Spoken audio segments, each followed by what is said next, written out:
Hello, everyone. Welcome back to the Entrepreneur Investor Connection. We're on Clubhouse. We're on YouTube, Twitter, Twitch. We're broadcasting from the Bronx River Art Center in the Bronx. Today, we're here talking about cryptocurrency, what's going on in the crypto landscape. Everything is down everywhere. What should you do? What are you going to do? I'll tell you what I'm looking at, what I see, the huge opportunities that I see going on all over. But yeah, I mean, at the same time, I invite everybody who wants to come up to the stage or ask questions about what they are looking at with cryptocurrency.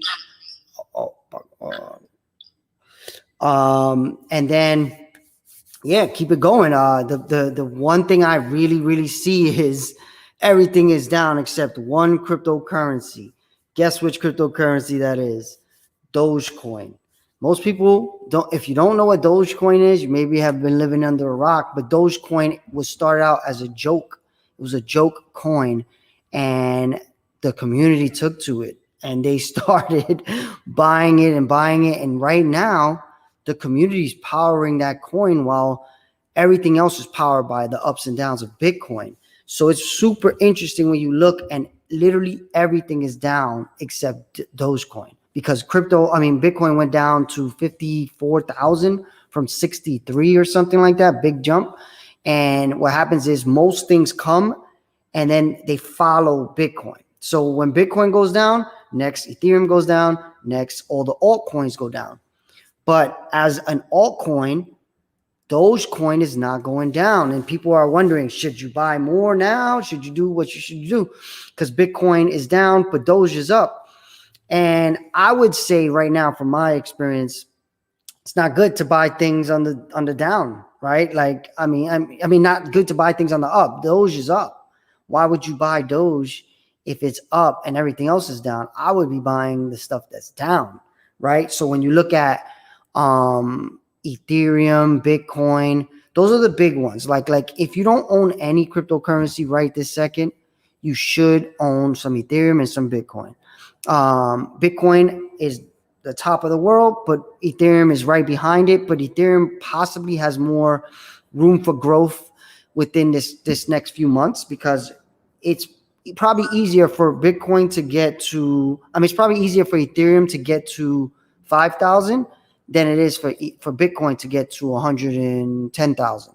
So what I think I'm looking at with the whole Dogecoin thing is what's really powering Dogecoin, right? Like Dogecoin is standing out. And in this moment when everything is down, because I believe somebody sent me this, one of my old students actually, he said, I believe in the power of cult branding. And pretty much the meme culture, this guy used to be my student. Now he works for Apple. He's like, look, I work for one of the biggest cults in the world. And I understand cults. And I think Dogecoin is a cult. And I think people are going to keep buying it, keep it propped up. And I'm like, oh, you're crazy. I don't think so. I think it's a joke. It doesn't really do anything. But he's right. Look, right now, the whole cryptocurrency is down. Everything's down. And Dogecoin is up. Why is that? Because people are buying it right now, like crazy. And it's because it's a meme cult culture thing. So Milan, I'm sure you have some take on what's going on here with Dogecoin and crypto in general. What are you thinking? And Paco, as a cryptocurrency investor coming into your time as a crypto investor, what are you thinking? What are you seeing? Basically, well, first of all, thank you so much for getting this room in Clubhouse going, and I know that you're transmitting in probably 4 or 5 platforms. So people who are receiving this in a different platform other than Clubhouse, why don't you come over and join us here in Clubhouse? Having said that, as a young man of 82 years old, this is one of the most exciting phases of my life because I graduated from Iona College in 1964, before your parents were born, probably, and I got a BBA with major in finance. I worked for a bank. I was chairman of the New York State Mortgage Agency. I was a bank regulator with the state banking authorities. So I got a lot of background in banking and all of that. And you know what? I know nothing. I've thrown it all away because Miguel Sanchez has finally gotten to me and says, scratch, start from zero. So I'm starting from zero, but it's very exciting. And to me, Miguel is right. I've started investing in cryptocurrency in small amounts, but one of the lessons that I learned this last week from Ramon, one of our young bloods, and Olivia, was that at $53,000 for a Bitcoin, I said, "Oh well, I can't invest in it. I have money, but I'm not going to put $53,000." And the young blood says, "Well, you could put in $20 to Bitcoin. You could put $30. You can buy pieces of it." I go, "Whoa." So that was a big whoa moment for me. And the other thing that I'm thinking about, and this will be the last thing, and I'll finish, is I'm always thinking of the senior market in the United States. It's a huge market, and not all seniors are senile, or at least and some of them have money. And so if I could find a way of transferring some of these things that most people will say, Paco's 82 years old, the poor guy, he's not going to understand any of this. Well, I think to the contrary. This is Paco, and I have finished speaking. So what Paco's my partner in mass ideation. Me and Paco, we take generational looks at things, right? So it's really good to see someone of his historical excellence to look at this stuff and say, whoa, I think there's an opportunity for people my age and an opportunity for people your age. But the idea is, I didn't know. Me and Paco talk all the time about cryptocurrency. I had no idea he did not know that you could buy for less than 60,000. And that brought me to this whole, like, wait a minute, sometimes you just know things and you expect everybody else to know things. So I'm like, I did not even know you didn't know that, right? So like, that's part of why I want to create this Clubhouse environment and the YouTube and everything, because I know there's people with questions and they're just scared to ask, or they're just not spending the time on YouTube and stuff to get the answers. So let's ask them now. And one of the first things that I want people to understand is you could buy any of these coins with $1, $10, $20. And Dogecoin, for instance, right now, everybody's looking at this Dogecoin thing and saying, should I buy Dogecoin? And it is that's why they call it personal finance, right? I put $100 into Dogecoin as a loss. And I did it luckily when it was like 5 cents. So again, if I lose the $100, I probably would have lost it eating out, or my kids wanted something.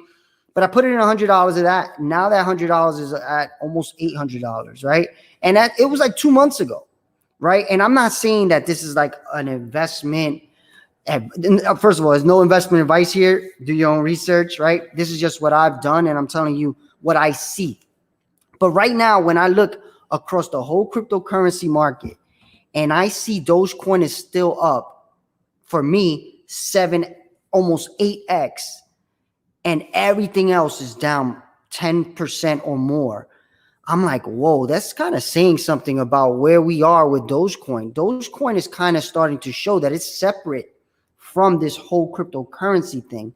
It is part of this culture. I think what's happening now is people are trying to educate themselves on cryptocurrency through Dogecoin, right? And that's a good thing no matter what. Whatever happens with Dogecoin, if everybody comes into this new internet of money, new stock, new type of business, that's what cryptocurrency is. These are like the best ideas of humanity combined.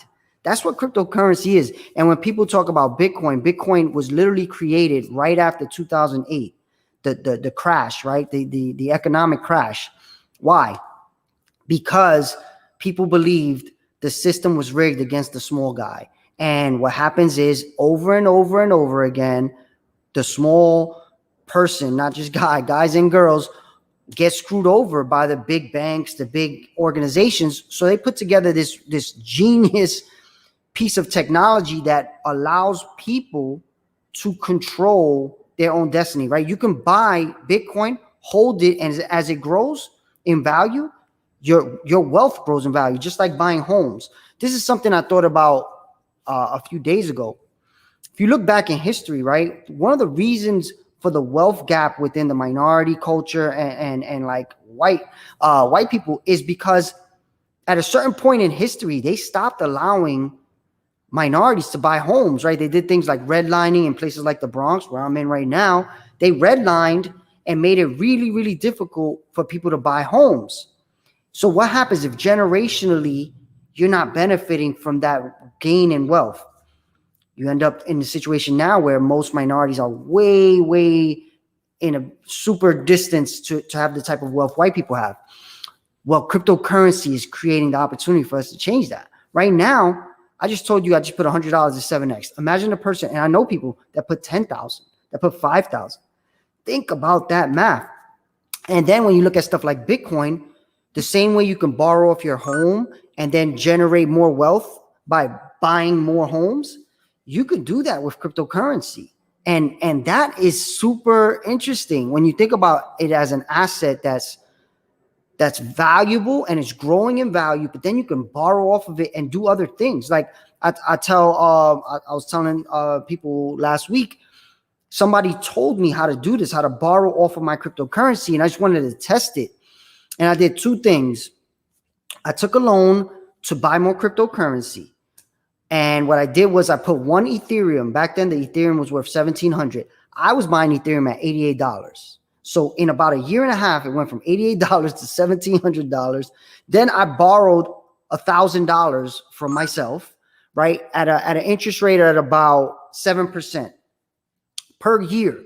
So there's no monthly payment. I just got to pay it back every year. They're going to add 7% to my loan. So that at the rate cryptocurrency is growing, I may never have to pay that loan back if I don't want, right? But that's not the point. The point is I took that loan for the $1,000 and I bought two other cryptocurrencies. Let's say I'm buying two other homes to rent, right? Same idea. Those two cryptocurrencies are worth over $300 more now than when I bought them. Well, I haven't looked today. I'm sure it's down just like everything else. But last time I looked, they were up $300. So basically, I paid in 1 month about $7 of interest, and I made about $300 minus whatever I got to look at it today. So that's interesting, right? That's a way of generating wealth. That's how the oldest wealth comes from real estate, right? So now if you look at crypto as a new way of doing the same thing, but being in this early, that real estate can grow to be a lot. Then I did a different loan. I said, all right, what if I want to do a loan to actually live, to do things that I need in life, right? So the guys teaching me this stuff, they were like, well, you can do that too. It's just like a credit card. Instead of swiping something on a credit card and paying 28% interest, you could borrow off your crypto. So I said, all right, let me try it. So I did, I fixed my brakes and I bought new tires for my car with a loan from myself and 7% interest. And guess what happened? Ethereum, which I did the same thing. I did another loan off my Ethereum. Ethereum went up from $1,700 to $2,400. So what happened was the loan collateral was worth a lot more than it was when I took the loan. This is pretty crazy stuff, because it's not like you take a loan for a house and in 2 months the house is worth triple. That's not how it works. It takes years and years and years for that to happen. So we're sitting in this crazy, crazy time. And I know Dogecoin and the crypto market being down right now, there's this whole two areas that you look at. Are you worried about crypto in general? I'm not. If I had money right now, I'd be buying like crazy. If I had more money to buy, I'll be buying like crazy. As far as Doge, though, would I be buying Doge right now? Probably not. I would be waiting to see how serious the Doge thing is. It's already really high. I don't know how much higher it can go right this second. I'll be watching instead of buying right now. And I want to know what you guys think, either in the audience on YouTube, Facebook, Twitter, Twitch, or on Clubhouse. What are you guys thinking about all of this? Miguel, I think one point, I think you've already made it with the comparison comparison to having a home and borrowing against that home. But I think it's important to sort of understand what's going on there. So when you buy a house, right, usually you get a loan for that house, right? It could be $1 million for a house. It's a really nice house. It's got a fence. It's, you know, the American dream, you know, out in the suburbs doing everything. That's it, you know.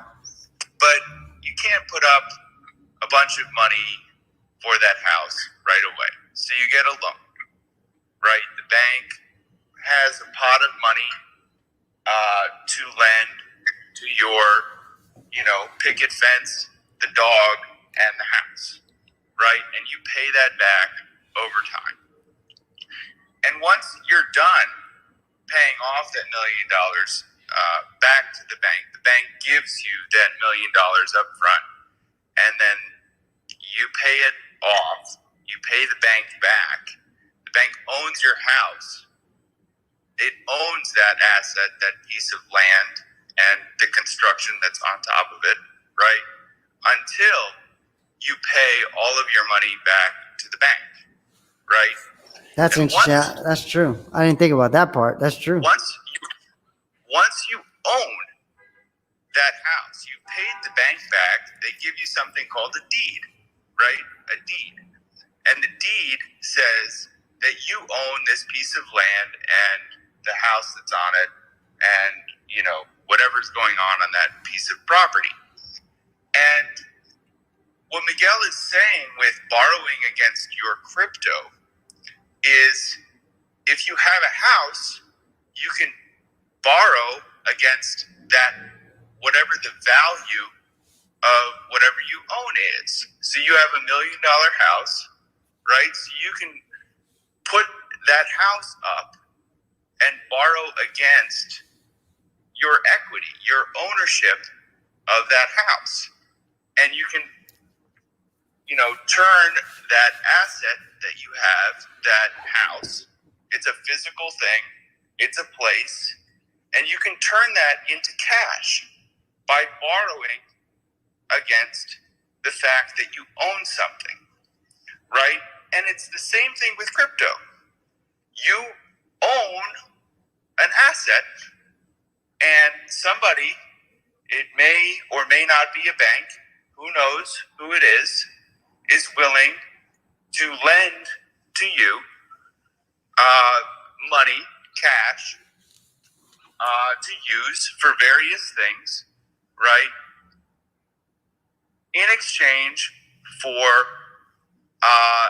if you don't pay that loan back, they will take your house or your crypto. They'll take your crypto, yep.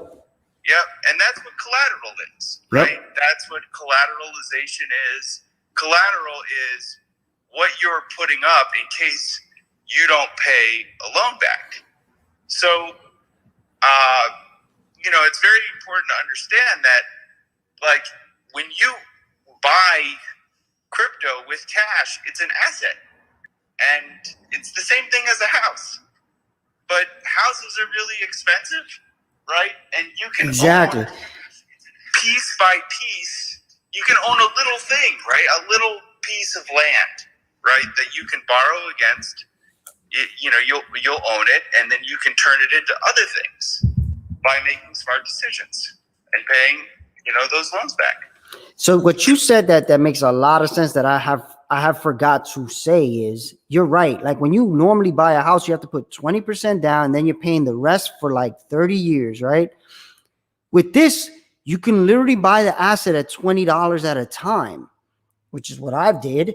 And now it's much more than that because I bought it early enough, right? And now I can borrow $1,000 off myself, no problem, and pay 7% a year interest with no monthly payment.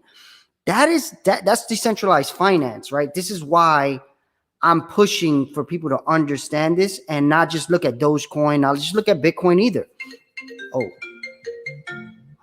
my son's calling me.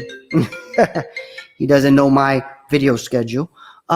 So basically the idea is right now we're sitting probably in one of the best times to buy because everything is down. Everything. I'm gonna look again. Sorry. I'm looking. Everything's down. Wait, let me make sure I let them know that I'm on. Oh my God, because they'll call like 1,000 times in a row. So yeah. So basically, the idea is, what are you thinking about right now? Are you thinking of purchasing right now? Are you guys looking at Dogecoin and thinking, should I get in? Are you thinking, should I be buying Bitcoin right now? Ethereum? What I just want to know what people think and what kind of advice they may want. I'm not a financial advisor, but I'm telling you right now, cryptocurrency is looking like one of the most amazing assets to own in history. It literally was created to be the best asset to ever be created. And you could buy it for $20 at a time, and it's possibly going to be $1 million per coin one day when it comes to Bitcoin. That's what most people believe. So for me, right now I would tell you this is a great time to buy, not get scared and sell. Because what happens is most people, they buy on the hype and then they sell when it goes low, and that's where we normally, feel like, oh, it's not good. This is a gamble. But stock market does that too. Real estate does that too. It's really about knowing how you are and making sure you're not like jumping out when it's the worst time to jump out, right? If you're going down, you might as well wait till it comes back up. Most people believe it's just going to keep going down forever and go to zero. That's where you have to really believe in whatever you're investing in. Unless you're just saying, look, if I put this money in, I don't care if it goes away. And I'll be honest, that's what I did with Dogecoin. When I put the $100 in, people were telling me about it. I'm like, but what does it do? They were like, oh, no, it's just a joke coin. I'm like, so we're going to put money in a joke coin. And they're like, yeah, but people are going to want it. And I'm like, why? I don't really understand the idea behind it. As opposed to Bitcoin, Ethereum, and a lot of these other coins, I look at them as mini startups. They're little ideas, right? Bitcoin is an idea. Bitcoin, again, this is where I'm going to give you like a little bit of a both-sided argument, is Bitcoin 10 years ago was just like Dogecoin right now. People didn't believe in it. It was 30 cents and people were going crazy like they were going right now. Nobody believed it will ever get to $60,000 in 10 years. Maybe Dogecoin does that. Can you imagine if right now Dogecoin gets to $60,000 in 10 years and you sold it today? That's why I'm like, I'm going to leave it in there. If in 10 years it gets to 60,000, cool. If it goes to zero, cool. I got in early enough. Even at 30 cents is pretty early, but I don't know. That's part of where me right now, I'm not putting more in. What do you guys think in the panel? So I think, with any startup, I don't mean to jump in. It's like, it's all good. Don't you want, like, you have to invest in something that is actually useful to people, right? Yep. Like with Ethereum, you can purchase NFTs, right? There's a whole ecosystem out there to use this. Mm-hmm. To use this, it's useful to people, right? This makes things easier. It makes life better for all of us, right? And Dogecoin, like, I'm not so convinced necessarily that this has a fundamental game-changing technology that's incredibly useful. Me it neither. seems to me that there's just a lot of manipulation of the market. So wait, right? but let me make sure, because I did this research yesterday. Dogecoin is built on the same technology as Bitcoin. So the way what happened was, the people who made Bitcoin, some of them went and started creating Litecoin. Litecoin is another coin you will see that people are buying. And then they took the same technology of Litecoin and made Dogecoin. So it is based on Bitcoin technology. And it's right now, Mark Cuban is taking Dogecoin in the Maverick Stadium. So there are some places you can use it. And I do think the more popularity it gains, more people are going to start accepting it. And that's what Bitcoin happened with Bitcoin. So who knows, Miguel, I want to do a refresher on this platform. I want to welcome Joanne, and if Joanne wants to say something, she could also do that. And also Steve is in, and Richard is down in the audience. I want to welcome all of them to this platform. And maybe Miguel, start from the beginning. Why you're doing this? Why you're creating this opportunity for all of us? So this is Paco, and I'm finished speaking. All right, so thank you, Paco. Reset the room as we do in Clubhouse. If you're not on Clubhouse, you need to be on Clubhouse. So right now, today, everybody's going crazy. I woke up this morning and everything was down. Everything is in the red. So I'm like, all right, I know I've been talking to a lot of people in the last few weeks, months about crypto. I'm sure people are looking at their wallets and like, oh my God, what's happening? So I said, let's go on live today and talk about that. I'm going to do 11 o'clocks every Sunday for a little bit of time. I'm broadcasting from the Bronx River Arts Center in the Bronx. And basically what I'm talking about today is, what do people think about what's going on? What do they think about Bitcoin? What do they think about Ethereum, Dogecoin? And what are their plans right now while this is so low? It's such an opportunity, or an opportunity to get out. What are people thinking? I just want to get the lay of the land. So go ahead, Milan. What are you gonna say? Angelique just joined us. Welcome. Thank you, Paco. This is a great conversation we're having. I'm really excited because a lot of my people are looking to buy crypto now that it's down. So I want to hear feedback on that at some point. For sure. So who you were gonna say something, Milan? Yeah. So one thing you asked, like, what people should be doing when crypto was down. And I think people should look into liquidity pools, right? Because if you go into a pool, let's say with Can you explain what that is, though? What a liquidity pool first? Yeah, a liquidity pool is basically you're putting two tokens together and you're gonna put that into a pool. So let's say you put BNB with another token, or you put ETH with another token to a pool. The amount of tokens you put in that pool is the amount of share you'll get out of the transaction fees. So when you're a pool liquidity provider, you'll get paid transaction fees every time someone does a swap.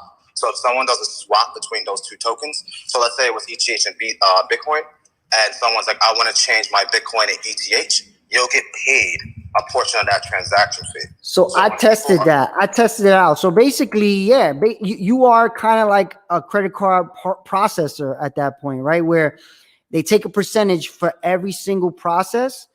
And because you put that combination together, you get a piece of every transaction fee.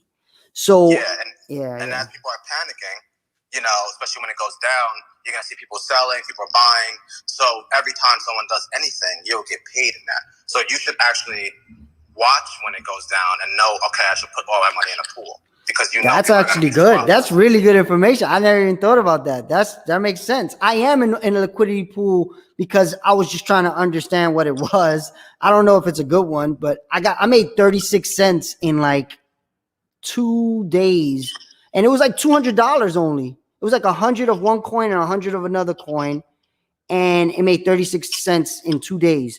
And I know that sounds like a little, but if you have your money in a bank. So to give you advice on that, sorry to cut you off, but it's like, the coins that you want to pick. So let's say you go and see the top coins now, right? And you see where it's at, and let's say it's number one.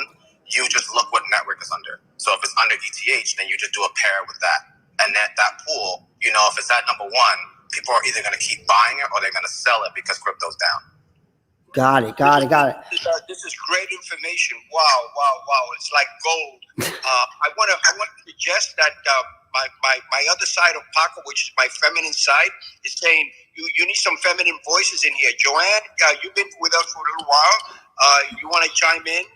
Please do. And Angelique, love to hear from you guys. They're shy. I ain't shy. Milan, I have a question about liquidity pools. How do you know how to select one? How do you know the one that you're in is a good one to be a part of? So if you go on Uniswap, Uniswap actually will give you all the pools that's active on Uniswap, and then you can see like liquidity that's being provided. And they'll actually give you a breakdown on the transaction fees that they paid in 24 hours, a month, or a year. So you can actually judge by that. So I'm gonna give you the breakdown because I know people like Milan and me. We say these names and people are like, I don't know what you're talking about. So Uniswap.app, or is it .app? I think, or whatever. Uniswap.com. Go to Uniswap.com. I put it on the YouTube and everywhere else, right? But then you go to the pools section, right? And in the pools section, you will see that you got to buy these 2 coins. So like if you, for instance, if you wanted to buy $1,000 of one Ethereum and then $1,000 of another coin that is being traded a lot, then you have to have an equal amount of both.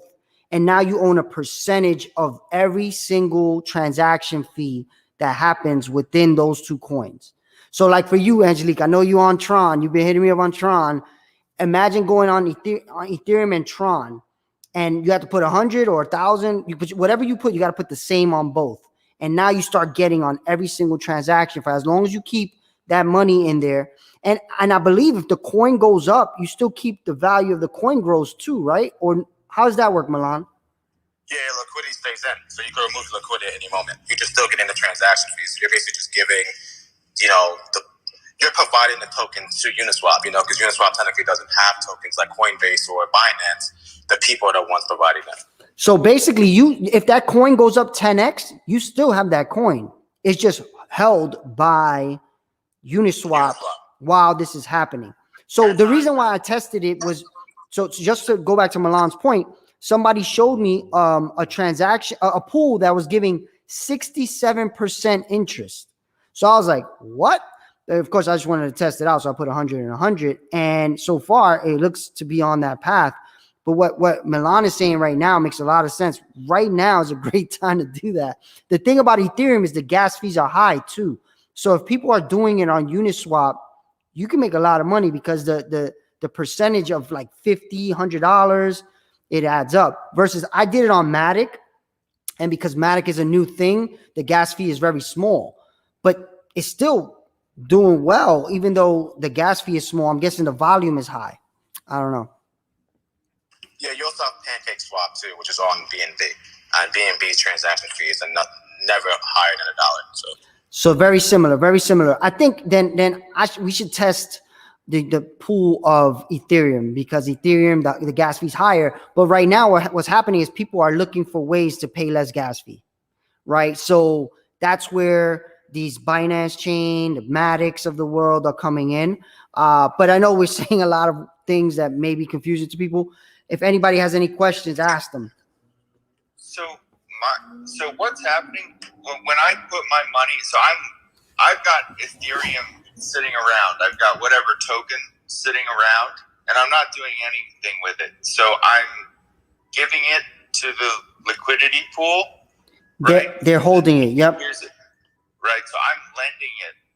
Yep. To this pool, so it can be used for something else. Yep. Right. Yep. So it's kind of like you're lending to. Yeah, you're on your own bank. Like I've been saying, you become your own bank. Once you have cryptocurrency, you can become your own bank. It's pretty crazy. Yeah, I can provide a good analogy for it if you want to. Go ahead. Yeah, go ahead. It's kind of like, all right, so imagine there's an empty bank, right? And the empty bank said, and you had US dollars and yen. And the US dollar was like, okay, if you bring these 2 currencies, we'll give it out to other people, charge transaction fees every time we do that, and we'll give you a piece of the transaction fee because you provided us with the dollars in the first place. Yeah. Yep. So does that make sense to everybody? Is there any other questions around that? Because that's important. That one took me a while to understand. I'm not gonna lie. Perfect. This is great. Like this is what I need to know.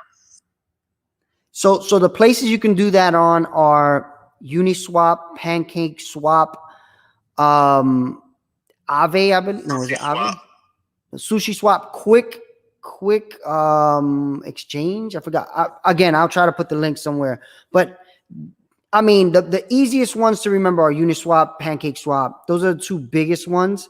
Quick, what was it? Quick, I'll tell you right now. The quick one. Quickswap.exchange is the one for Matic. So the reason why anybody watching or have asked me in the past week or so, what coin would I buy? And I keep saying Matic, is because Matic is the next level of Ethereum. It's called layer 2, right? So this is going to get maybe a little confusing. Hopefully not, right? Layer 2. So what's happening with Ethereum is Ethereum was built in a way where it knew it was going to grow at a certain speed. So it put in there the gas fee at a certain level because over time it knew it would get to be cheaper. What's happening now is people are getting to it faster than Ethereum thought, and NFTs started exploding faster than most thought would happen. So now the gas fees are getting really, really high. So what's happening is there's companies creating what's called a layer 2 solution, which again, it's kind of like highways and side streets, right? So highways have the most volume, right? People are driving on them, but when they want to get out and go to a restaurant, they get off and they take the streets, right? So what's happening right now is these layer 2 solutions are creating those roads to the restaurants, the NFTs, the different things that are going to happen on Ethereum. And Matic is one of the most ones that I keep hearing about and that I see used.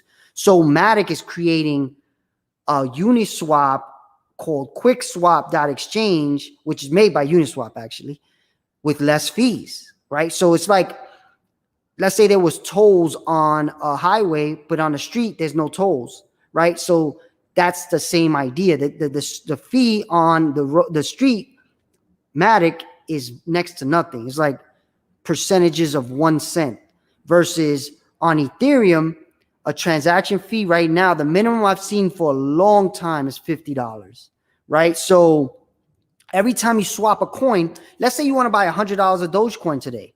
You go on Uniswap. Actually, I don't know if they have it on Uniswap. Pretty sure they do, right? And you want to buy $100 of Uniswap, it's going to cost you $50 to buy $100. Versus if you went on Matic, it will cost you like not even 1 penny to buy that same coin. So that's what's happening. And Matic is one of the first ones that are getting a lot of traction on the layer 2. So this is all brand new stuff. That's why I'm saying it's such a huge opportunity. Don't let anybody tell you this is fake. Do your own research. Like, spend time. Everybody who spends time on this understands this is the future. The only people that are telling you they're not the future, this is not the future, are the people that haven't spent the time on it, right? So if somebody's trying to talk you out of understanding this world, ask them how much have they researched in it. And that's where part of why I'm creating this content, because or making this YouTube stuff and Clubhouse, is because I want to be part of the solution. Not because right now I really believe this is one of the biggest times for minority people, like people in poor countries everywhere. If they buy this asset, which right now there's going to be a certain amount ever printed of Bitcoin, and right now we have the opportunity to buy them at $20 at a time. It's not the same as saying, hey, you got to buy a house. You got to save up for 10 years for the down payment of a house just so you can get into this wealth building world. No, you could buy $10 of Bitcoin today, and now you're part of it. And that $10 may end up being $30 in 2 years or 1 year. And now $10 here, $10 there. You look up, you got $5,000. You can borrow $2,500 off yourself at any time. Now you have this whole emergency fund thing that they say most Americans don't even have, right? Most Americans can't afford a $400 emergency. That's what they say, like over 50%. But if you have $1,000 of crypto, you have that emergency fund. And that crypto is going to grow in value as well. So this is where like the opportunity is just insane. And I want to just make sure I answer all the questions. And if I don't know, I'll get you the answer. So any questions? I know I'm talking a lot, Milan, good stuff. Go ahead. What's a gas fee? I mean, am I using like energy or something? Good question. What the hell is gas? All right. That's a good question. That's a really good question. So gas fee is based on, all right, I'm going to take you back. This might get a little confusing. Stop me if anything gets confusing. The blockchain. Everybody knows what the blockchain is, or should I explain what that is? Nobody's saying nothing, so I'm going to assume you know what it is.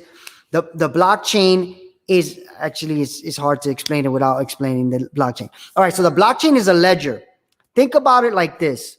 Let's say everybody in this room had a piece of paper, and we say Every time somebody in this room lends somebody else money, we're all going to write it on our piece of paper in our house, right? So what the gas fee is the gas fee is paying all of us to write it on our piece of paper for us. But instead of us writing it on our paper, they're writing it on computers across the world. So everybody who's mining is being paid the gas fees, because mining is basically writing the piece of paper every time every transaction is happening, but on the computer, right? In the internet. So hopefully that makes sense. So basically it's paying the people who are keeping track of all the transactions. So because there's so many, the network is so huge now, it's costing more for that to happen. Okay, so Miguel, from what I'm understanding, the gas fee is paying the miners. Yes, the miners to keep the ledger. Okay. Yep.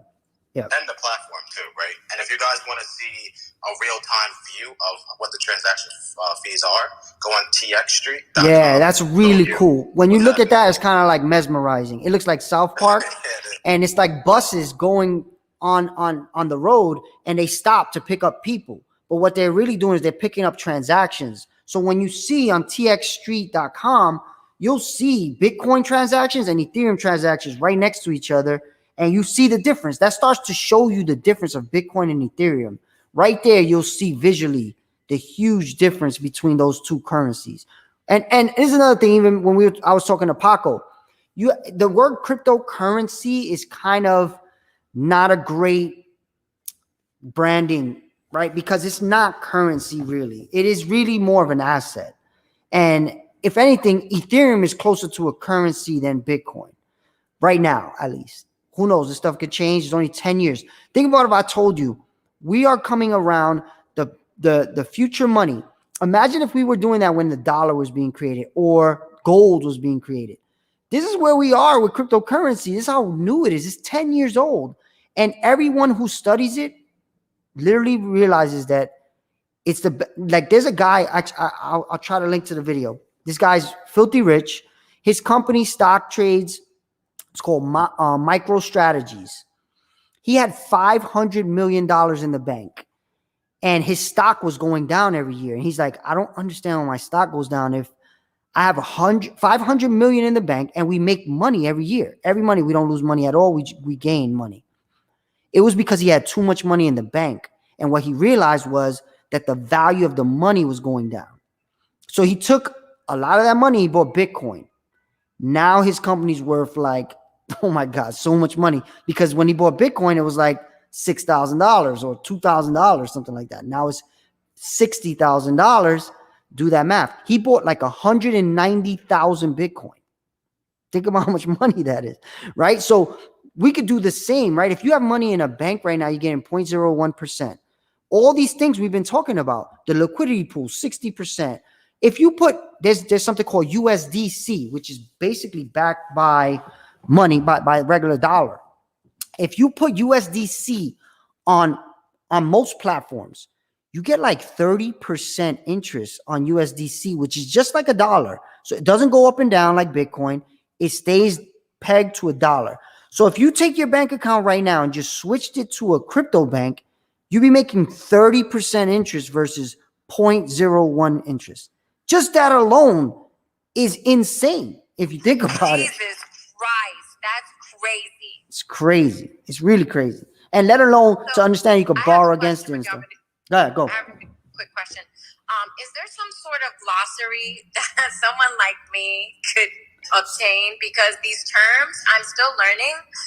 I'm just wondering. So it's funny you asked that, because I am creating it's called crackingcrypto.club. If you go to that website, crackingcrypto.club, I'm taking all these questions and I'm making like a free guide that shows people, okay, what is Bitcoin really? What is Ethereum really? What is Dogecoin really? What is liquidity pools? What is borrow and lending look like for crypto? Because it's such a huge opportunity. I've been I talk about it on all these YouTube channels and Clubhouse, but I know nobody's listening to everything that I put out. So if there's just a place where you can just go and get the information, that's what I'm building. It's almost done. Go sign up, put your email in there, and once it's done, I'll send it to you. Right now, I'm sure you can do the YouTube research and ask you Google, right?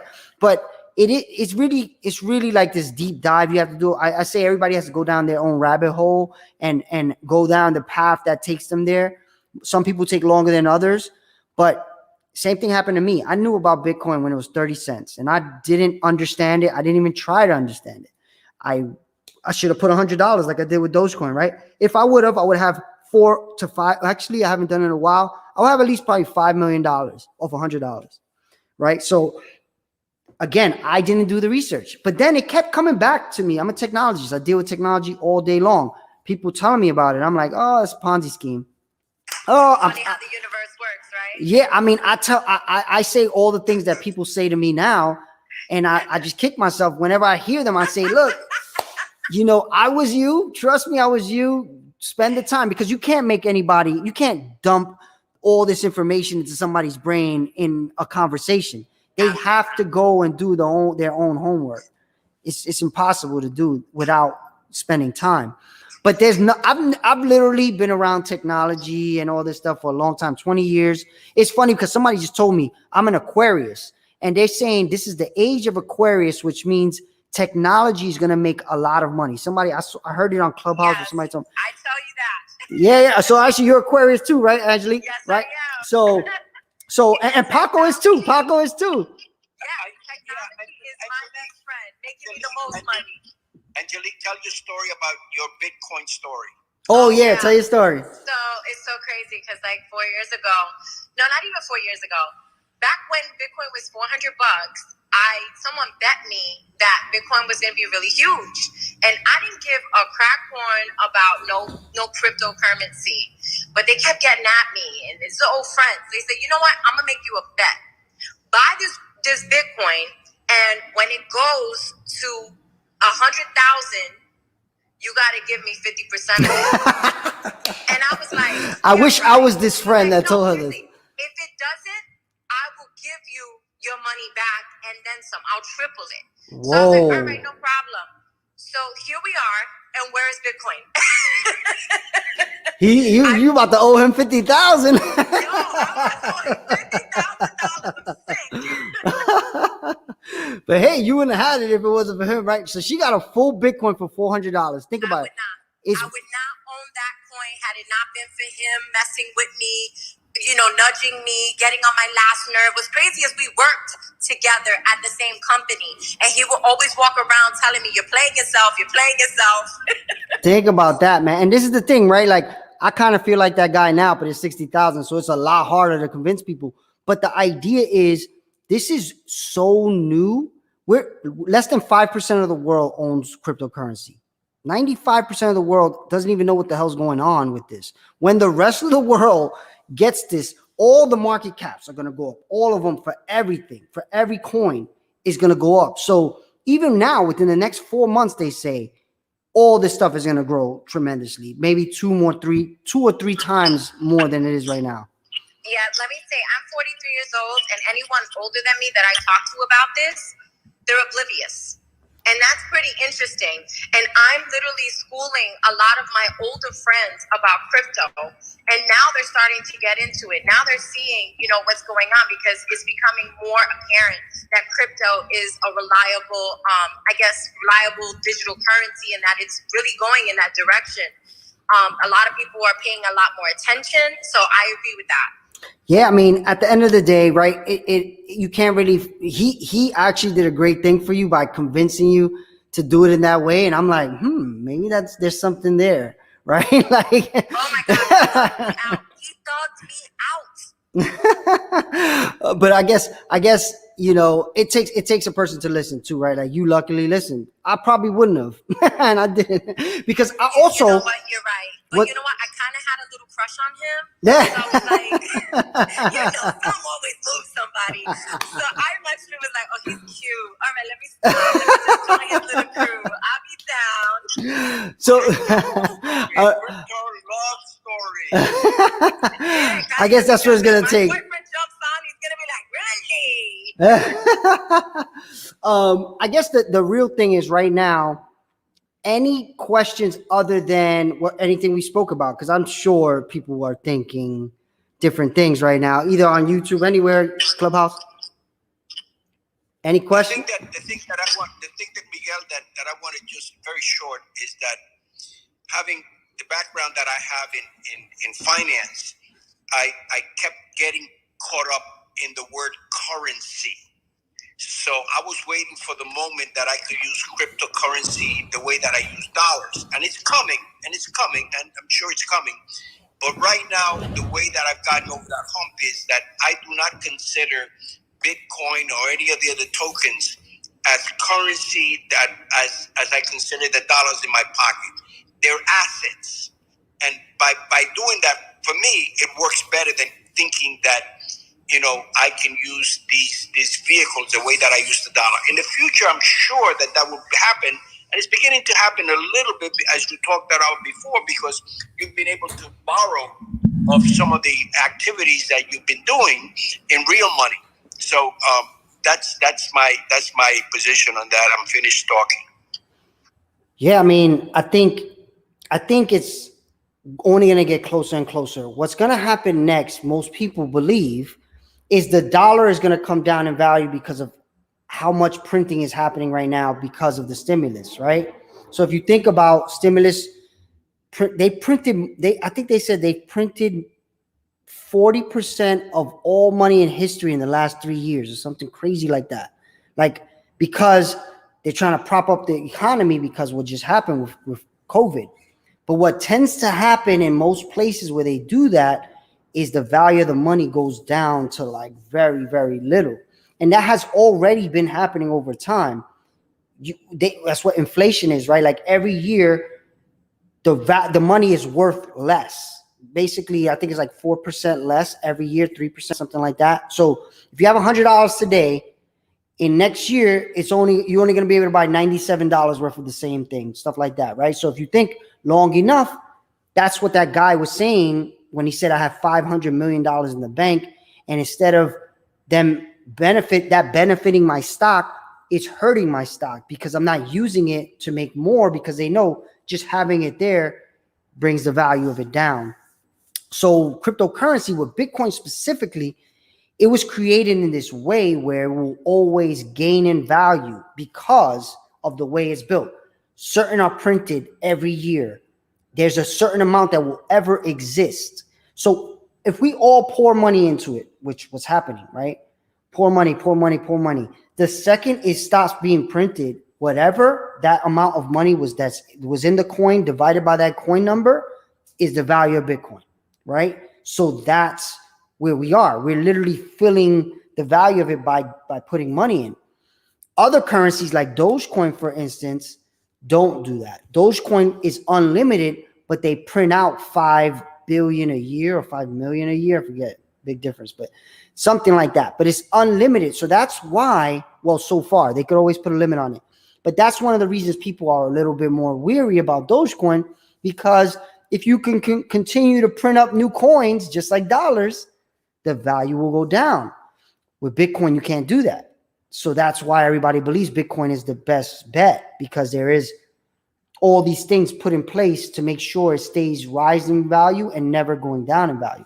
So I don't know if that was informative or not, but if there's any questions. Very informative. Okay. So things like, so when you look at these new projects, when you see projects like even the Trons of the world, Ethereum is another project, Matic, these projects that you see, there's VeChain, there's a whole bunch of projects. What you have to look at, and this is what I've done. The only one I didn't do this one with was Dogecoin. Before I even put $10 into a coin, I look and I say, do I believe that this company will exist in 10 years, right? Just like any investor, you got to think about it as if you're investing in a person that's making a company, a stock in the stock market. It's the same idea, right? You're investing in an idea. So how do you invest in ideas? You look at the team. You say, okay, I like what they're doing. Let me see the team. A lot of these projects don't have public facing teams. And I don't trust those, right? Because there's nobody working on it, how is it going to be around for 10 years, right? So part of what I do is I look at the team. I look at what's the problem they're solving, right? And if I believe, wow, actually, if they do this and that team looks legit, I put $10, $20, $50, $100. And if like with Dogecoin, I did it because of the public pressure. There was so many people talking about it that I was like, there has to be something to this with so many people talking about it. And again, I didn't want to be on the same Bitcoin train, right? Where I'm like, what if I'm wrong? And this does end up like Bitcoin one day. And I could buy it. At that time, it was 5 cents. I was like, hey, whatever. I have like 2,400 Dogecoin. If it goes to 60,000, oh my God, right? So whatever. I just look at that money like it's lost, right? So, but with other coins like Ethereum, I don't. I believe Ethereum, businesses are going to be built on top of Ethereum through things like Matic. So that basically allows me to think like as an investor, I'm investing in the infrastructure and the buildings, right? So that's where how I do it. If I'm going to put in even $100, I look at it like this. Check this out. I can buy 80-20 on Bitcoin and Ethereum. Let's say whichever one you think is going to grow more. Right now, I happen to think Ethereum is going to grow more than Bitcoin. So I'll do 80-20 Ethereum. Go ahead. No, so do I. I feel the same way. Yeah, so I mostly do Ethereum right now, right? And then what I do is I can borrow off of that and then buy stuff like Matic or Dogecoin, right? So in a way, it's hard to like lose that way because sure, you got to pay this interest, but it's not like it's $1 million unless you put in $10 million, right? So I believe these small coins are going to grow even more than Ethereum, right? So by being in Bitcoin and Ethereum and then borrowing for the smaller coins, you're in the entire landscape, right? So if anything really pops, you win on all sides. But if it goes down, it most likely is going to come down from the top anyway, which is the Bitcoin and Ethereum, like what's happening today. And then your collateral will come down, and you have to be very wary. This is a big thing about when you do this with cryptocurrency. Like a day like today, let's say you were not safe like me and you didn't borrow only 50% of your collateral. Let's say you borrowed 90% of your collateral, and then today it dropped 10%. They would take your Bitcoin, right? So you want to also play it safe where if there's big drops, they don't take your collateral, right? So you do little things. And another thing I do is I put USDC in as my collateral sometimes too. What that does is if there's a big drop, the USDC keeps it stable. It's kind of like an anchor, right? Because let's say I have 1,000 of Ethereum and 1,000 of USDC. And now I have 2,000 as a loan collateral and I borrow one. If Ethereum goes down 50%, that USDC is not going down 50% though. So it keeps my money safer. So that's something I would highly recommend. I mean, again, I'm not a financial advisor. I came up with all this myself by looking at this stuff. I think you should do the same research. Somebody would like to say something? The financial term for that is called a hedge. Okay. That's what hedge funds do. Right? Oh. They optimize the things they're investing in. So when one goes up, they sort of level it out, right? Like cool-headedness is a good thing. And a hedge is achieving like a smooth growth. All right. Because that's what a hedge is. That makes sense. Makes sense. So Andrew comes from finance, as you can see. But what are you guys, any questions about anything I just said? Because I know I said a lot right there. That had to be somewhat confusing. You and Paco both mentioned that it's like not really a currency yet. Why do you say that? Mostly because you can't walk into like Best Buy and buy PlayStation. You can though, right? Let's say if you have BitPay card, you can easily switch your Bitcoin for cash at that moment. So see, this is where lack of understanding again, right? Like I didn't even know that. But also what I heard was they're treating it like an asset. The government is treating it like an asset. So if you did that and you bought a PlayStation with your Bitcoin, the government is going to charge you like if you sold an asset 30%, whatever it is, capital gains or whatever, depending on you have to pay your tax. Technically, you're supposed to pay tax every time you change your currency. But that's not happening because of the wallets. But there are platforms out there to try to help protect that. But again, it depends on where you bought your Bitcoin, though, because if you bought it from Coinbase, they're definitely reporting that stuff to taxes, right?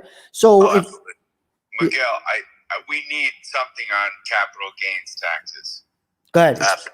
We need a like walkthrough on capital gains taxes because tax day is coming up, and like. All right, I'm gonna give my understanding of it, and then you could back me up or tell me I'm completely wrong. No. So what I believe capital gains, and as a person that's starting to invest and have dealt with investors and stuff, the way it works is if you invest in something, when you get the return on that investment, you pay capital gains instead of regular tax. That's why rich people mostly invest. Then nobody really gets rich working hours and getting paid a salary with taxes taken out of their salary. What most people get rich doing is investing. Before it was mostly real estate, right? So if you bought a real estate property for $1 million, then you sold it for $2 million, you made $1 million, but the government charged you tax on that $1 million you made. But the interest, the percent was different of the tax. So if you worked, let's say you worked for a employer, I think you get like 33% tax, right? Capital gains, last time I checked, I think it was like 21%. Is that right, Andrew? Am I wrong? Paco? 30%. It's about 30%.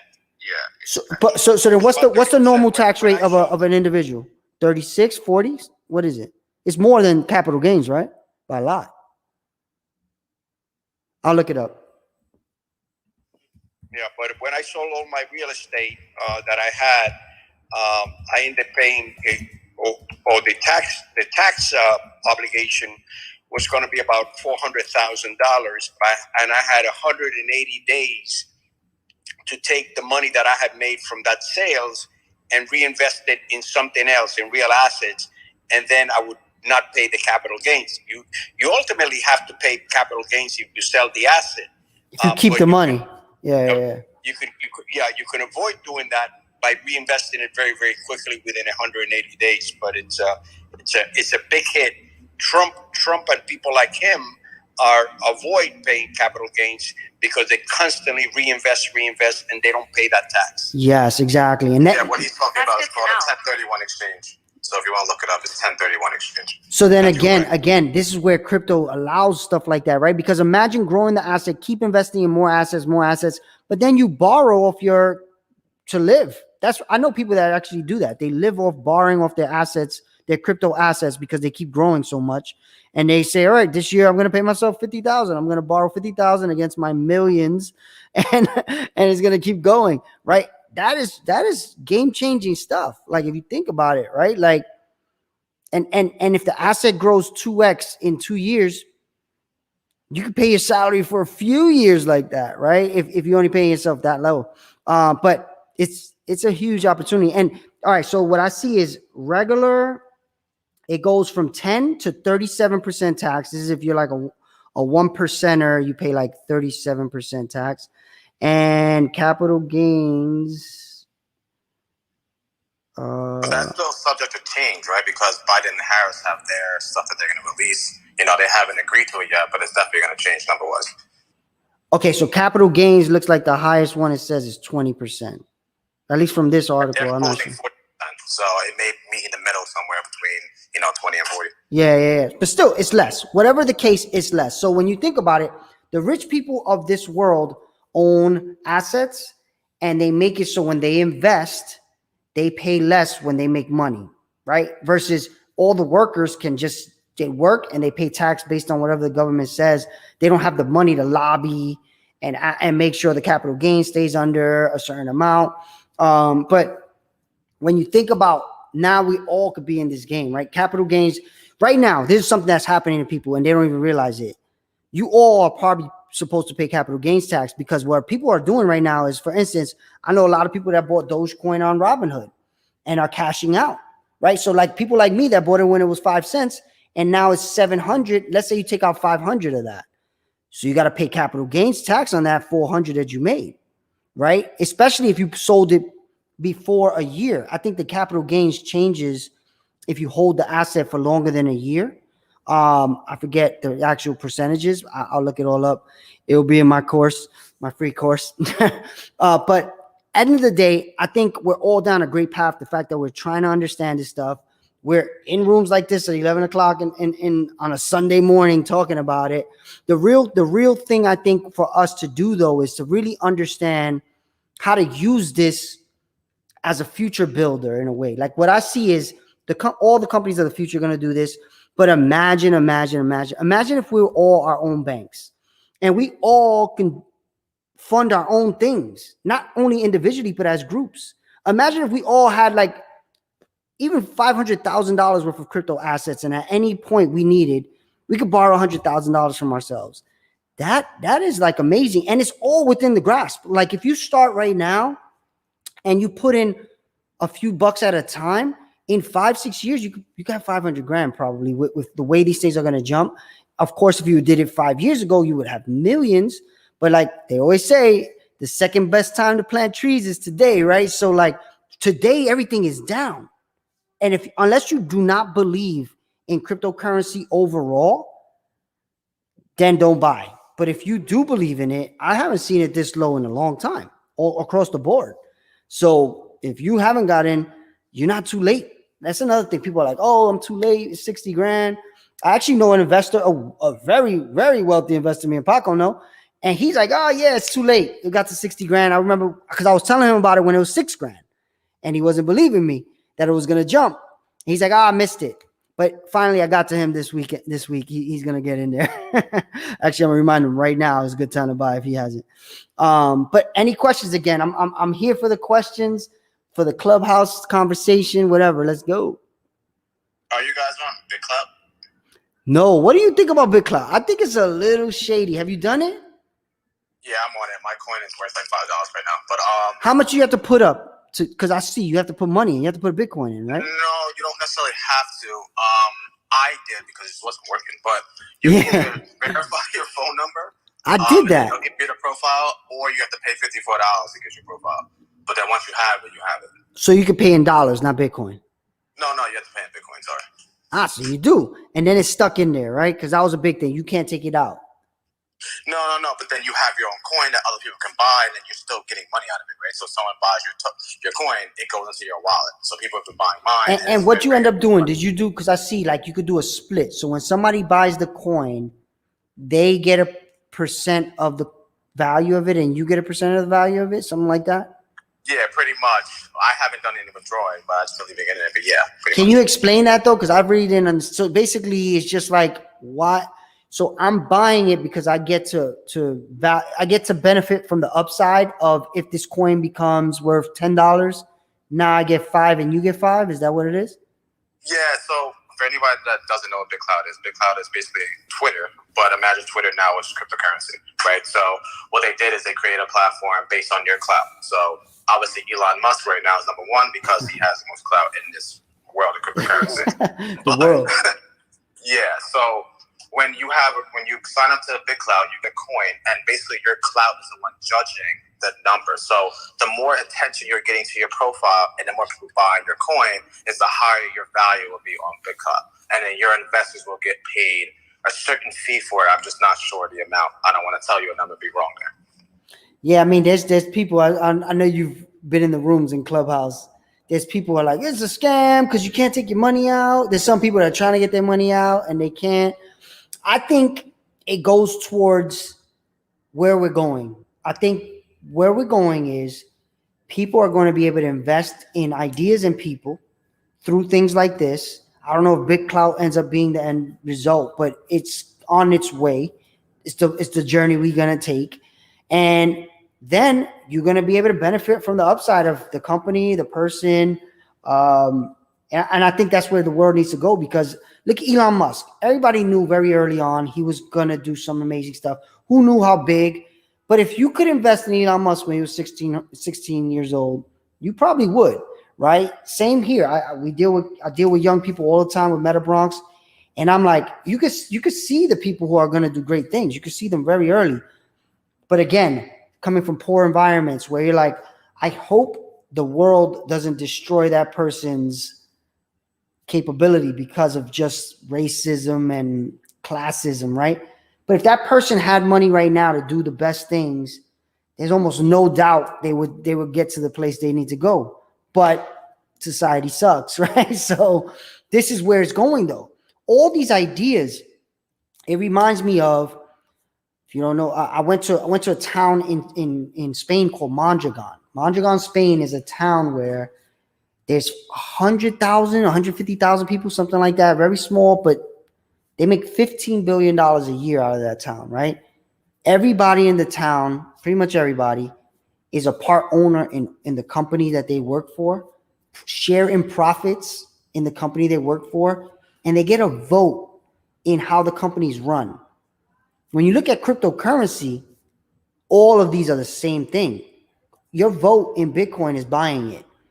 In compound finance, which is where I take my loans, that's a cryptocurrency bank. It's a cooperative bank run through code. I get to vote on decisions that happen in that bank.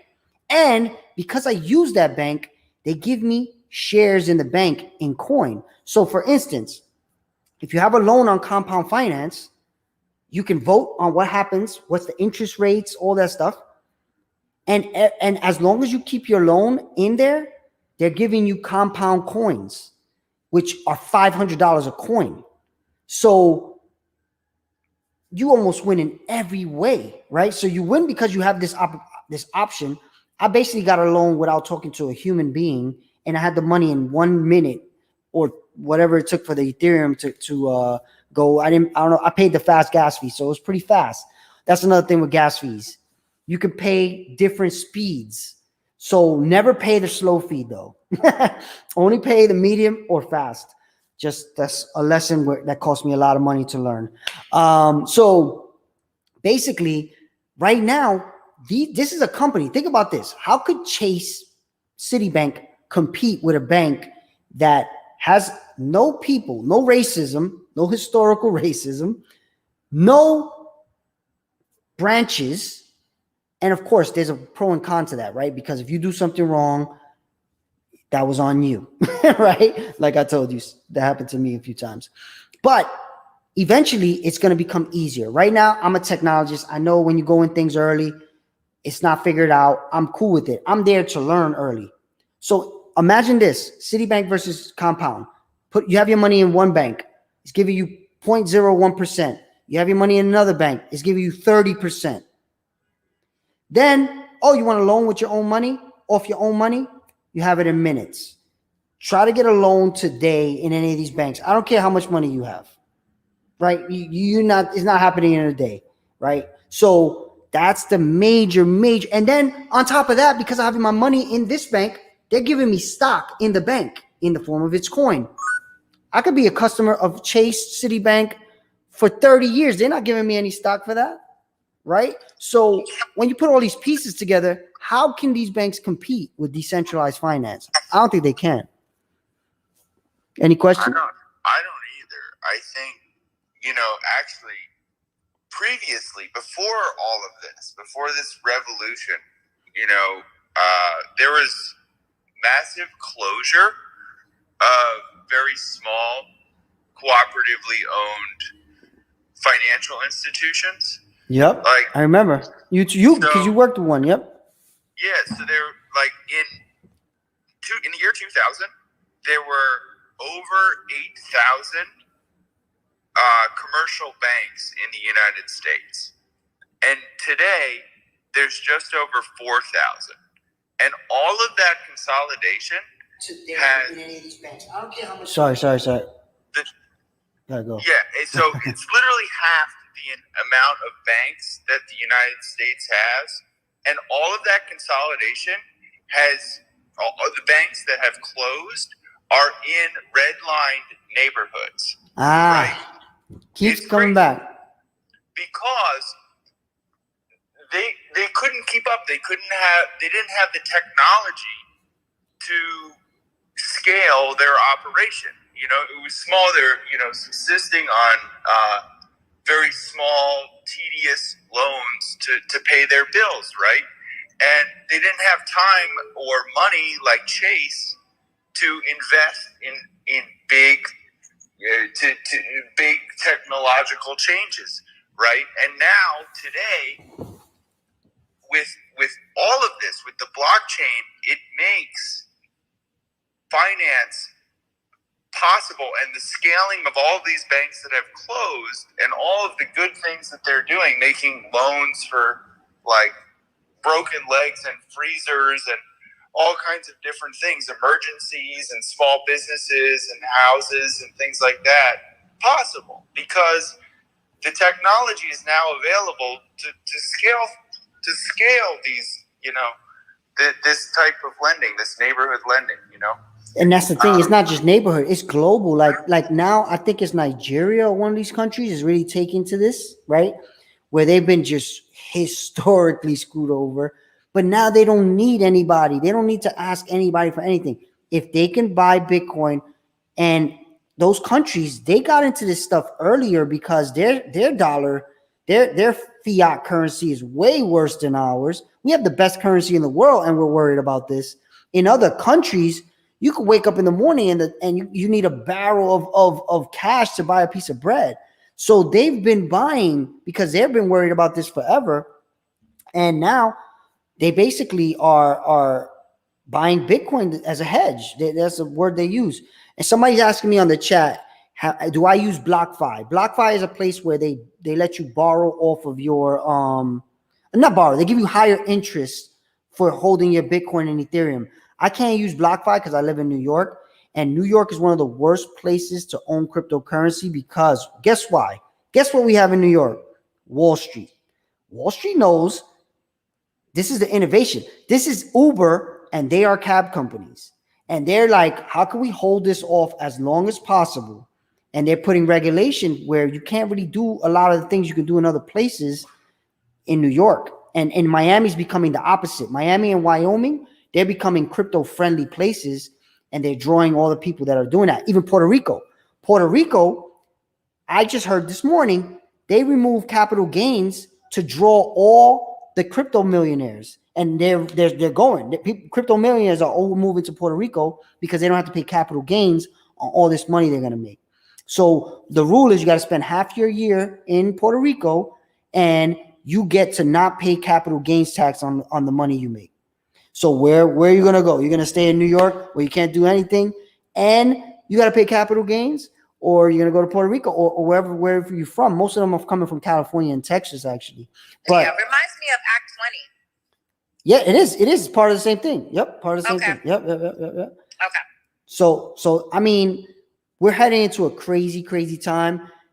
Telling you, everybody who's not paying attention to this is gonna kick themselves, and it's most of the world, just like everything. Innovation, people don't pay attention to it in the beginning, right?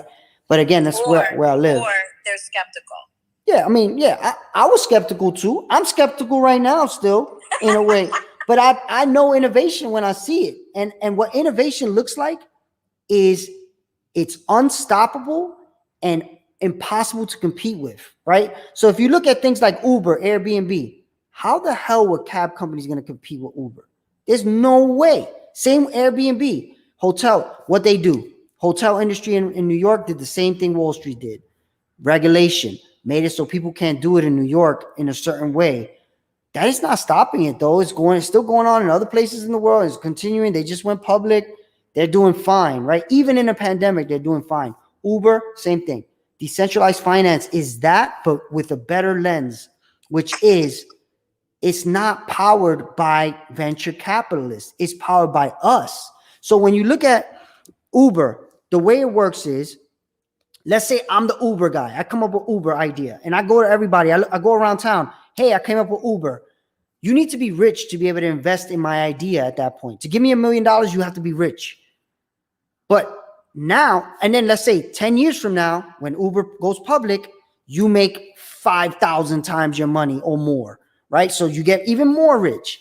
But now, these coins, instead of going to venture capitalists, they're coming to us, and you could buy them for like a cent, right? So now you can buy the next Uber or whatever it is, like compound finance. You can invest in it. You know how? You buy the coin. It's $500 a coin, right? But that $500 could go to $5,000 one day because there's nothing else like it that I've seen yet. Of course, more will come around. But guess who invested in them? Coinbase. Coinbase was one of the first investors in compound finance. Why do you think that is? Because they know the next thing when people get their money and you're just sitting there. That's what happened with me. I had the Ethereum and Bitcoin there all year, just putting more in slowly.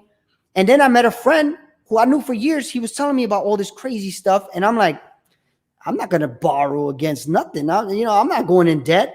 And it took him telling me this time around, you're screwing up, because think about this. This whole year, you were just buying Ethereum and Bitcoin. What if I told you could buy all these other coins too? And I'm like, yeah, I'm just buying Bitcoin and Ethereum though. I don't got money for all these other coins. He was like, yes, you do. You could borrow off of your Ethereum and Bitcoin and buy all these other coins. Some of these coins have gone up 10, 20x. Imagine if I would have been in that game, but I wasn't because I didn't know. Well, I just didn't believe. I was like, it's crazy. There's even something that took me a real long time to believe, but I'm doing it right now. It's called Pool Together. Check this out. It's a no-loss lottery, but it's pretty much a bank, right? They have this for regular banks too. It's called Yada. But with Pool Together, you basically put USD into pooltogether.com. You put it there. They give you 33% interest on your dollars, right? One thing. And then every week they draw and they give away like $80,000 to $150,000 per week to somebody who has their money in there. How can they do this? In the beginning, I'm like, that's a Ponzi scheme. I know a Ponzi scheme when I see it, right? So he's telling me, he's like, no, I'm telling you it's not. I was like, yeah, I don't believe it. So then I said, okay, again, I'm going to start listening, try it. Looked at it, put a few bucks of USDC in there, 33% interest. But the way they give you the coin, they give you the interest is in their coin, pool coin, right? So you're like, oh, why would I want that coin? I'd rather have dollars. That coin has tripled since I saw it, right? So imagine this. I told you 30% interest on your money, right? So imagine you put $1,000, and you're getting $30 of interest. Now that $30, that 30% becomes 90% because the actual dollar that they're giving you tripled in value. This shit is crazy. And I know it sounds unbelievable. This is why I say the only way for you to believe it is to go in there and play with it and do it yourself, because it sounds unbelievable. But again, I tried it on this other thing. It's a savings app called Yotta, YOTTA, where you put your savings in there, and for every $2.50, they put you in a weekly lotto. So it's the same thing, but that's regular banking. They're doing the same idea with crypto. So I'll be honest, the reason why I believed it more was because I did it through the regular banking system first. Then I was like, oh, okay, this is not a Ponzi scheme. This company's doing it. But then I started doing research. Why do you think they can give away millions of dollars? Because they're taking your money and lending it out and making more than they're giving away. So it's the same idea over and over again. You could do it for your own, for yourself though. You don't need to only allow a bank to do that for you. You could do it yourself. And I know I've been talking for a very long time. Who has questions? Jeez, you got a mouth on you now, Clay. I know. I talk too much. No, I absolutely love it, Miguel. Your brilliance is great. Thank you. Any questions about any of that? All right, so wait, let me see. I have a comment. Go ahead, go. You know, Uber is a lot like an NFT, right? My car is sitting around. It's not doing anything. It's an asset, right? Yep. And same thing with Airbnb, right? I've got a house or an apartment, and this platform, this system allows me to license my space, like driving someone around the inside of my car or the inside of my home to someone else, right? Yep. For a limited amount of time. And I make a little money off of it. like I'm licensing off of it. And the more people use this platform, this system, it builds Uber, right? It makes it bigger. So, right? Makes the value of Uber as a whole bigger. Yep. Because more people are using the network effect. Yep. The more. Yep. So it's kind of the same idea. It's like my car is not fungible. Like I can't really.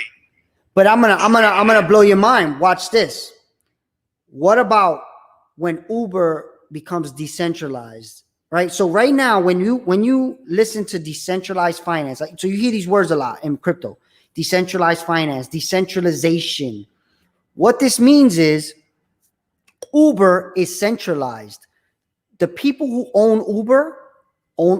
We don't own Uber, right? So it is centralized. So they set how much they give drivers. They set everything. We just have to abide by whatever they do, right? Anybody who takes an Uber, anybody who drives Uber has to take the rules and the laws of whatever Uber internally wants them to do. What happens when a decentralized version of Uber comes around?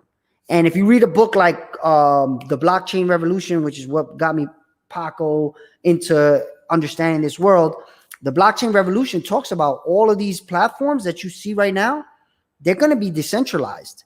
And that's what that bank is. Compound Finance is a decentralized bank. They're not owned by anything. We own it by owning the coin and deciding what happens. Remember, I told you vote on what happens, right? So when Uber, the idea is definitely going to be around. But now the next Uber that's going to out Uber is a decentralized version of Uber. I said Uber too many times in this sentence, but basically the idea is if we can control it and the drivers can control how much they make and what they do, how they do it, that becomes much better for everyone, right? If you knew right now, I'm getting in a cab and I say, all right, I know this cab company this guy's driving Uber and Uber's taking too much of their money. And this other cab driver is driving decentralized Uber. I'm going to get in decentralized Uber because that driver makes more money. And if I'm a driver, I'm going to drive for decentralized Uber because I make more money. So what happens is when you decentralize these companies that already, they have the idea is going to work. The major problem is the rich getting richer by only certain people being in on those deals. Those first Uber investors, Uber's worth $80 billion. They bought into it when it was worth $1 million. So they like 80,000 times their money, right? Like craziness versus, and they did it on the backs of a bunch of people, right? And here's the worst part of it all. Guess what's going to happen pretty soon? The Uber fleet will be driverless. So now those drivers are even more screwed, right? They didn't get Uber stock. They built up Uber to be worth $80 billion and now it's driverless. And all those people have no jobs. Versus if that happened in a decentralized way and because you helped build it up, you have a lot of those coins, maybe NFTs, and every time a ride is passed, just like liquidity pool, you get a percentage of that ride. That's where we're going. And that's why it's like, why I keep saying entrepreneur and investors, it's connected. Like if you're an entrepreneur, you need to understand why investors invest and how it's going. And if you're an investor, you have to understand these ideas, these like new ways of doing business. Because as an investor now, we are all investors by buying Dogecoin or Bitcoin, right? Because we believe in that idea. Well, some with Dogecoin. Yeah, any questions? Miguel, it's lunchtime. It's time to wrap it up. All right, wrap it up. Lunch. Any questions before we leave? I was going to say we created the first agriculture platform doing the same business model you just said. Okay, what is it? Tell us what it is. I don't know if you remember me telling you, but remember I said imagine us having an entity. So to give you guys some background, what we have is we have these grow boxes that we created using robotic technology. So we're using shipping containers and we're converting them into hydroponic and aeroponic farms. But then we also automated and made it off the grid by using solar panels, windmills, and atmospheric water generators. So we actually pull the water out the air and by using the humidity, right? And now the robot technology is growing the plants for you. Now, what we did is we made it decentralized by making our NFTs. Miguel, I just sent you the link on Instagram. But so the NFTs allows you to go into the box and control the robot remotely. So it's about 500 people per box, and all those people can actually vote on what the robot should do next. So if the robot, let's say you guys vote and say, I want to grow cannabis, and we want it to be at this location, you guys will all vote for that. And then you would even vote on the process of the growing. So if the plant needs to be trimmed, if it needs something with the plant, you guys can remotely view it and then vote on the action that it's going to do. All right, so I got the site up. Got it. So right now, can you buy this as an NFT? How does it work? So the NFT mints the box. It's not the other way around, right? So we're going to put the NFT probably on Maker's Place or Variable. And then once you purchase NFT, you'll get access to go into the back end, which will then give you access to the box. And then you can do all that. So when you say access to the box, you mean that you have access to choose what it grows. Is that right?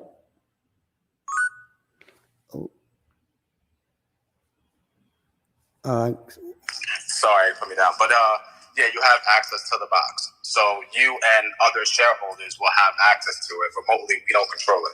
So we allow you guys to do all the growing, and then you can pick to use ingrown for your distribution or any other distributor to distribute the stuff in that box. And then you guys will share a 0.1% profit each quarter as long as you hold NFT. So you can get that forever, or you can even sell your NFT as the Grow Box profits go up and other people want to go in. So you can choose to be a shareholder at any moment by either keeping your NFT or selling your NFT. And your coin is going to be on PancakeSwap? It is on PancakeSwap right now. So you can go be a liquidity provider for Cultivate Coin now with being big. We put it on Binance Smart Chain. Awesome. Anybody got any questions about that? I think we need to have an offline session with Milan so he could teach us this. I know Angelique and I are both very interested in agriculture in Puerto Rico particularly. And so I got to put my arms around what Milan just said. I understood maybe 20-30% of what he said.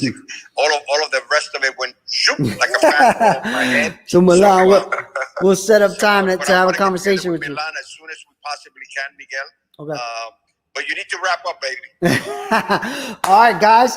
The boss is ended it. So, all right. At the end of the day, I hope this was helpful to anybody watching.